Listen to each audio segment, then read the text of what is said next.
Hey guys, and welcome to an outdoor episode of Beyond the Veil. Had a bit of time to do something creative in the midst of getting the car serviced. I went for a little walk and I came across this area here and I saw these flowers which are very reminiscent of sunflowers. But what it did remind me of is a painting that I can talk about, which is titled Sun Butter. So that's what we're going to be talking about, this painting right here. And the topic is going to be attraction. And I thought that would be a fitting topic because I see how attraction is something that we are all accustomed to, and the sunflower is a flower that needs to be following the sun in order for it to grow and live. And I thought how fitting that is. Now, bit of a back end story. Sunflowers have been my favorite flower from as early as I can remember. My first pro model board that I was able to draw my own graphics onto it, and I was writing for a company called Grace Skateboards. And I thought, wow, Andrew, who was running the company, a dear friend of mine, said, oh, if you want, you can draw your own graphics. And I was like, wow, that's really awesome. So I drew a very simple graphic, just a black on white graphic of a sunflower on a pathway that was at its vanishing point on a journey. So the sunflower was quite beaten up and laid down and on a journey of life, so to speak. Very simple graphic. Now that I reflect on it, I could see that I was in a way drawing a reference to my life at the time, and I reflect on it in other ways as we're all these beautiful creations that have been beat up by the storms of life, and we too have done some beating as well. This flower is a flower that is attracted and drawn to the sun, you know, as it grows, and its stem is something that becomes very firm and fixed. Its roots are obviously going in and holding firm, but the stem of a sunflower is quite sturdy and strong. And as it flowers, it depends on the sun for its strength, what they call photosynthesis, I'm pretty sure. And it follows the sun from east to west. And I find what's so beautiful about the flower as well is that as it matures, the head gets heavier. And you see sometimes sunflowers are just drawn and facing down in the evenings. But what I find fascinating is that as it matures, the sunflower tends to veer itself back to the east to face the rising of the sun again. So it already knows where it needs to be for when its time comes to live and follow. And I thought, wow, that's so fascinating, because we as a people, we're drawn towards light, we're drawn towards love, and sometimes it's mixed with other things, or it's mistaken for pleasure even. But when we draw ourselves closer towards what truly is light and love, sincerity, care, honesty, and truth, we're attracted to such things because we are ultimately created in the image and likeness of such things. As you know, we're all created in the image and likeness of God, but because of sin, we've been separated from the true light. So we end up wanting to find these other sources of light and love in other areas. And we find ourselves attracted to them, and sometimes we're attracted to them to our own demise because it's not the true light. And we end up putting our hope and our faith and our trust, our sustenance for growth and life into these things which are fleeting. I love how the word for a child that is birthed of a father and a mother is a son. I love how the two are very similar, and how the sun is the offspring. And when we look at the true sun, or the Son of God, you know, the Son of Light, the offspring of true love, and the personification of who that was in Christ. I think it's so fitting how he declares the truth in saying that he is the light of the world.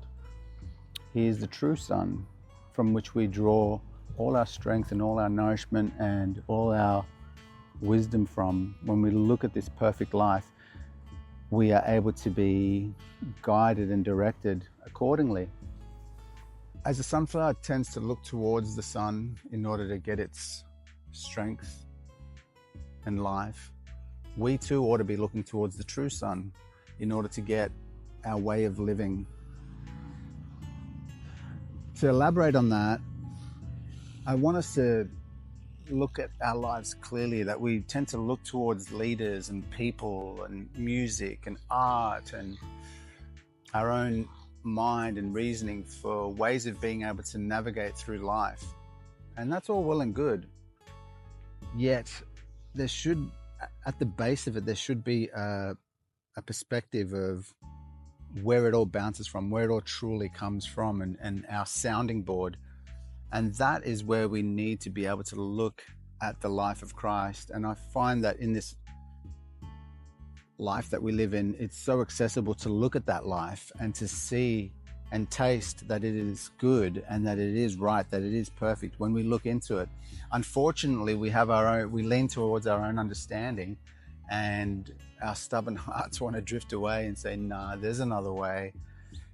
Yet Jesus did say, I am the way, the truth, and the life.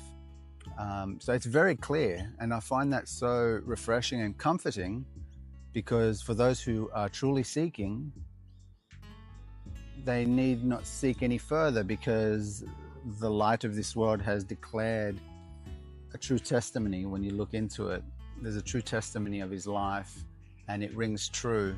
And when we see the outworking of such a life, we see a life that is being enriched and directed and guided rightfully. So I would say that's the case for people that are following Christ, truly following Christ. There's some people out there that have just started the journey, so they may look kind of weak. But when the heart has been transformed to truly seek the light and follow the light, as a sunflower looks towards the sun in order to gain its strength, and being drawn and attracted to it in such a way, the sunflower instinctively knows that it's going to be able to live its full life that way. If we were to put in an artificial light or something that was, mimicking such light, we'd be able to see how the sunflower would wither and die very quickly. And it's the same with our life as well. When we're taken away from the true source, from the root, we wither and die like a flower that's been cut from the stem.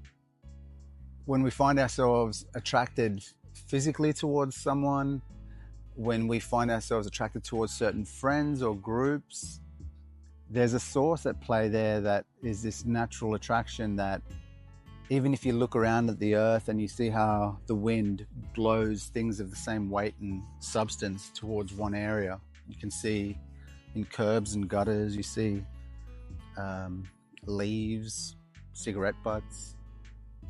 They're all gathered in one area because they're of the same weight and the same substance, and you have this pull that causes them. It's like attracts like. And you even see it here where I'm standing. You've got all these leaves that are sort of all drawn towards one another. There's a beautiful work at play that shows that we're to have community and communion in such a way. So when people are drawn towards one another, when you find yourself attracted to someone else, it's simply because you guys have similar interests. You could have similar destinies as well, or you're just going through a season in life where you guys are of the same weight and attraction and substance. And that's a beautiful thing. It's a beautiful thing. Attraction plays its course in so many parts of this life that we live in. I'll bounce into the topic of the painting for a sec. So in regards to the painting, when I was painting it, I was in in the galleries in Brisbane in the city, and I was using a wax medium. Now I called the painting Sun Butter because butter, the texture, it's just got that, yeah, that smoothness to it. There's a beautiful quality towards it. And when I was using the paint, I wanted to lay it on thick.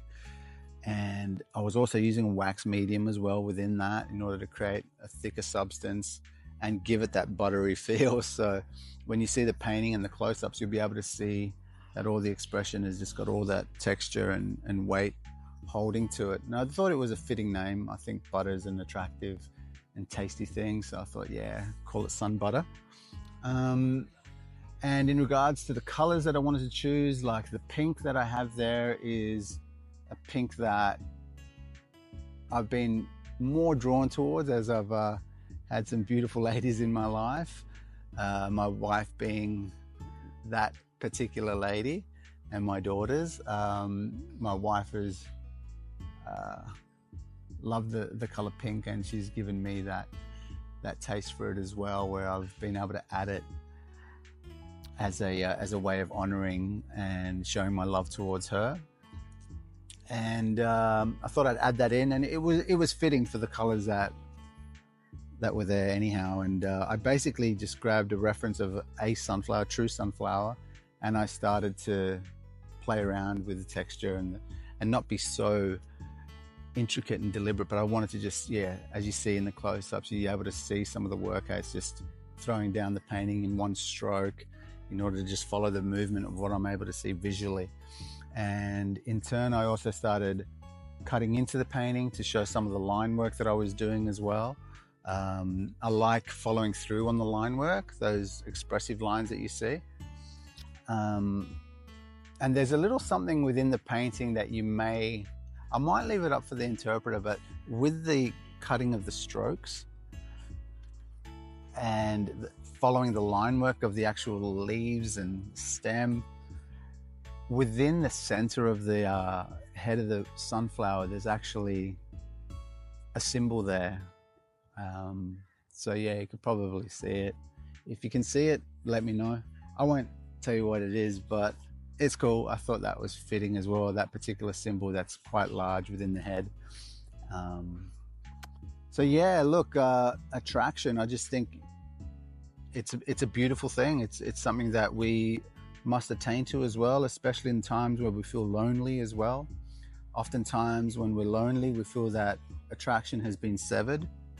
And, you know, I'd say an attraction that is whole, an attraction that is comforting, an attraction that's appealing tends to be severed in times of loneliness, and we find ourselves attracted to our own wallowing and self-loathing or our own detriment and failures.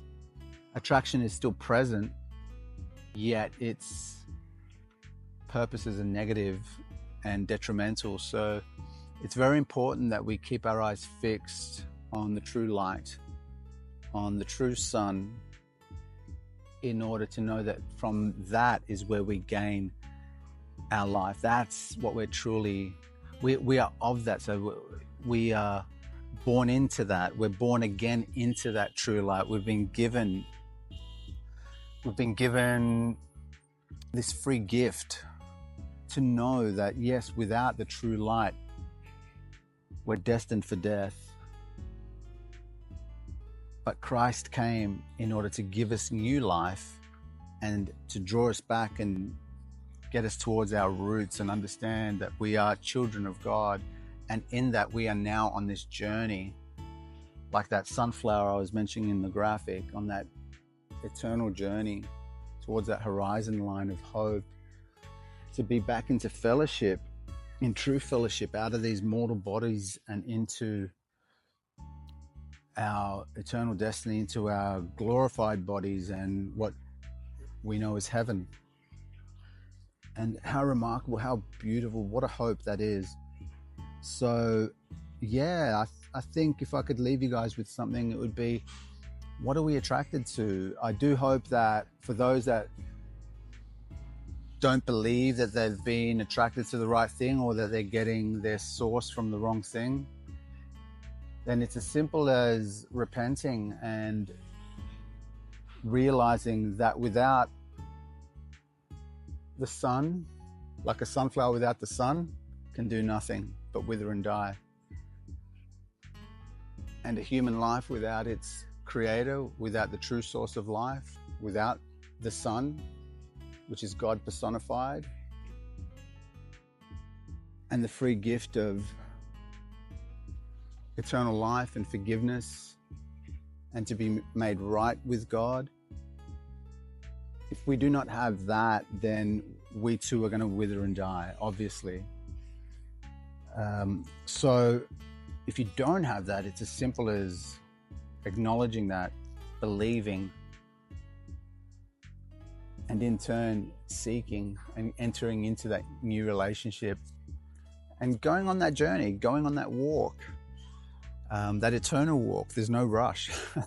That's what I'm finding as well. There's no rush. If throughout the ups and downs of life, the woes, the worries, etc., if we keep our eyes fixed on the light and walking in the light as He is in the light, then we are going to be okay. We're going to go and have our ups and downs, just like a sunflower out in the field is going to be weathered and storms and rain and maybe some shaking going on, but its roots dug down deep. You know, it's facing the sun. How much more us as a people, as our hearts, our souls, our mind, our body, our strength is drawn and loving the sun and following the sun and looking at that as our sustenance, as our life, as our strength. How much more are we going to be unshakable and are unshakable as we go through the wonderful journey of life? So, yeah. God bless you guys. Would love to get some questions or comments, feedback, all that sort of stuff. Really appreciate that. If you could subscribe, would be wonderful. Sharing these would be great. If you're getting something from them, I'd love to see these go out more and more, because I truly believe that they're important bits of content, because they are all about this wonderful life we live in. And it's not my wisdom that I'm giving you, but simply the wisdom that I've been receiving, and the journey that I'm on, as are many people. But I do believe that these are things that can inspire and encourage one another to help us grow into the fullness of what God has purposed for our lives, and ultimately to bring us back into relationship and love, and in that way we end up realizing how we are to love one another as ourselves, and in turn having heaven on earth. Yeah, how good. All right, lots of love. Bye-bye.